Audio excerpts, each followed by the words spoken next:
Tonight on KGW News, torrential rain inundates Hawaii as months' worth falls in just hours. The even bigger concern tonight. How much have you had to drink tonight? More than I need to. Disturbing video of the moments that led a deputy to stab a suspect to death. New tonight, an independent investigation lays out the evidence. Then, March Madness promised big bucks for local businesses, so has the turnout lived up to the hype?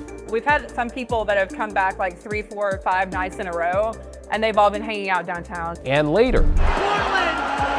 Do you believe it? how one game's most viral moment at Moda didn't happen on the court, but with this pair on the sidelines. It's March. That's what it is, right? The David vs. Goliath matchups is why you watch it.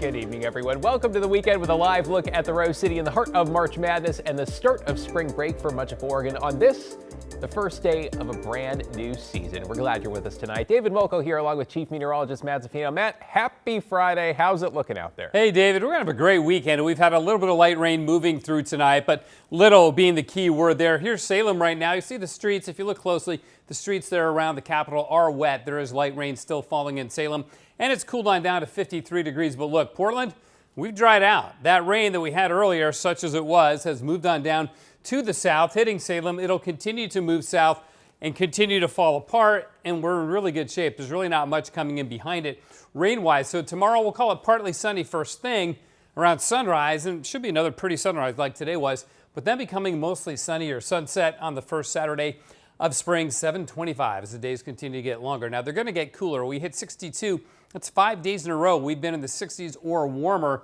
That'll change tomorrow as we top out of the 50s. But look, from southwest Oregon to northeast Oregon, 70s and 80s today. It's really been amazing. Our average high temperature for winter, 12th warmest out of 88 years, so it was up there. Rainfall, though, was also up there, a little bit above average.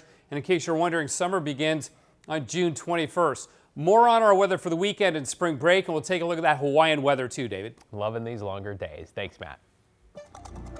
New tonight, we are learning more about a deadly altercation between a Clark County deputy and a DUI suspect, one that ended with that suspect dead. Alma McCarty's in the newsroom with the update. Alma. David, Washington State's Office of Independent Investigations just released a report detailing that deadly use of force. A warning, some of the details and the body camera video are disturbing. Their findings now in the hands of prosecutors to determine whether the deputy's actions warrant criminal charges. What began with a traffic stop last May Clearly, I've been drinking. Yeah. And I ran into these cars. ended with a deputy killing a DUI suspect. Always a sad and tragic situation when you look into how these situations unfold. And some 10 months later, on Friday, a final report about the deadly altercation. Hector Castro is with the Washington State Office of Independent Investigations. Our piece of it is simply to report on what the evidence shows. The report, which goes to the Clark County prosecutor, detailing how this traffic stop and the aftermath, most of which was recorded by the deputy's body camera, ended in a stabbing. You do not need medical attention, correct? I do not. The man under arrest, 54-year-old Mark Fogel from Clackamas. Okay. And like I said, I like over. The report details how Deputy Bryson Layton took Fogel to a weigh station off I-5 in Ridgefield to administer a blood alcohol breath test. What's the matter? Like I said, I'm done. All right, we're just gonna... I'm a dead man. You're talking dead man. What our investigation found and what the deputy had reported was that he began to become concerned about some of the remarks that Mr. Fogel was making and concern for his safety. Deputy Layton tried putting Fogel back in handcuffs after he made a comment about them being the only two people in the room. And why are you saying things like that? I don't know. Okay, go ahead and stand up. Turn around, face away from me. Sure. Are you sure? Yeah, turn around, face away from me right now. Sure. Boy, 73, I'm fighting with one. Sure. Give me the air, he's reaching for my gun. Mark, you're gonna get shot! The weapon available to him at the time was a knife that he had as part of his equipment, and he stabbed Mr. Fogel multiple times. According to the report, Fogel suffered 17 stab wounds to his back, and while officers attempted to save his life, he did not survive.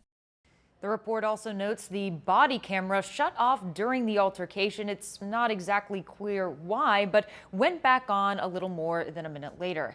At last check, Deputy Layton was placed on critical incident leave, which is standard protocol. David? Thanks, Elma. Appreciate your reporting on that tonight.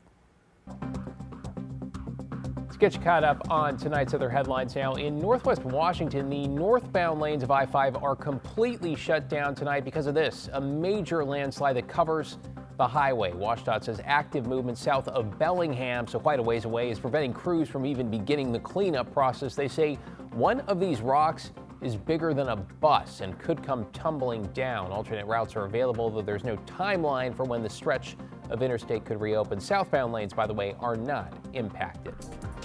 New tonight, the school year for Oregon's biggest district is reportedly getting 3 days shorter. According to the Oregonian, a majority of teachers at Portland Public Schools voted in favor of a plan to take extra furlough days. The district is trying to plug a $14 million budget shortfall. Pending ratification by school board members, the last day of school for students will reportedly be Friday, June 5th. To the workers' strike at Portland Community College about to enter its 11th day, with the college warning it needs a deal with the unions by Monday in order to start the spring quarter on time. If not, financial aid payments to state students could be delayed.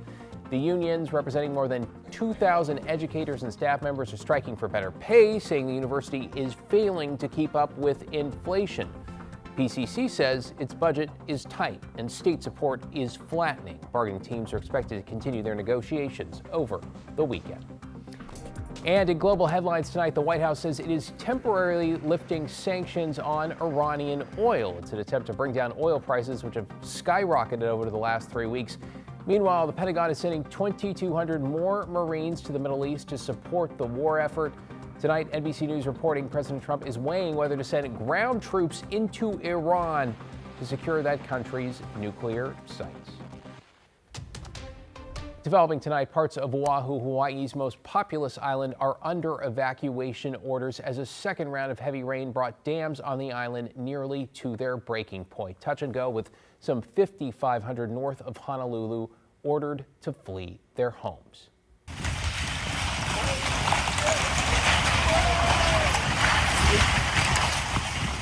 And on the Big Island, streams turned into raging rivers, swallowing homes and washing out roads. This is video from earlier in the week. Hawaii's governor activating the National Guard to help respond to the floods.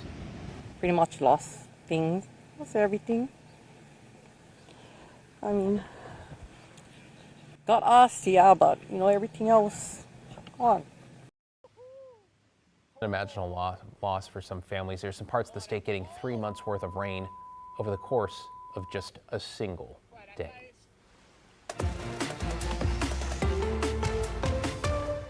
A lot of people that we've had come here this week, this has been their first time in Portland.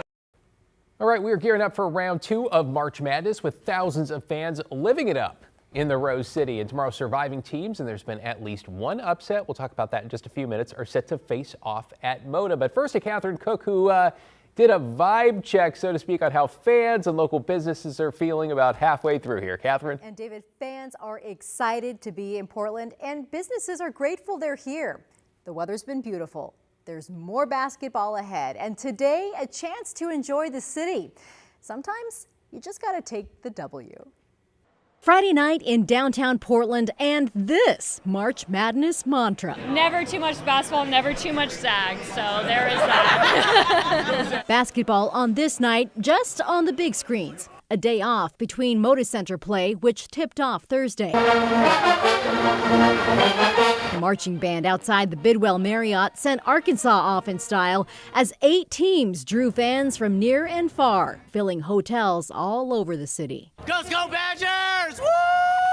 Across Portland, college sweatshirts signaled millions in tourist dollars as March Madness plays out. A lot of people that we've had come here this week, this has been their first time in Portland. Darian Davis is lead server at the Independent Sports Bar downtown. It's insane. I mean, we had a really big hit leading up to the Super Bowl, and this is just as busy as that.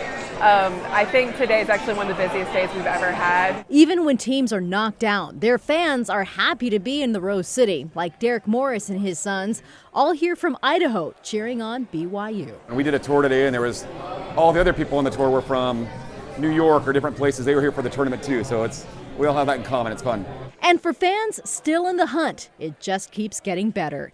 Rachel Ainsley and her fellow Zags are down from Seattle and caught 4 games at the Moda Center Thursday. It's a lot of basketball, but was it enough? No, because today now we're in the bar watching more games of basketball. Tomorrow we'll be back in the arena watching more basketball, so it's a whole vibe. We love it. And that whole vibe continues tomorrow at Moda Center, starting at 4:10 with number 3 Gonzaga taking on number 11 Texas, followed by number 12 High Point versus number 4 Arkansas. David. Hey, anything could happen. And in your words, it just keeps getting better. Thanks, Catherine.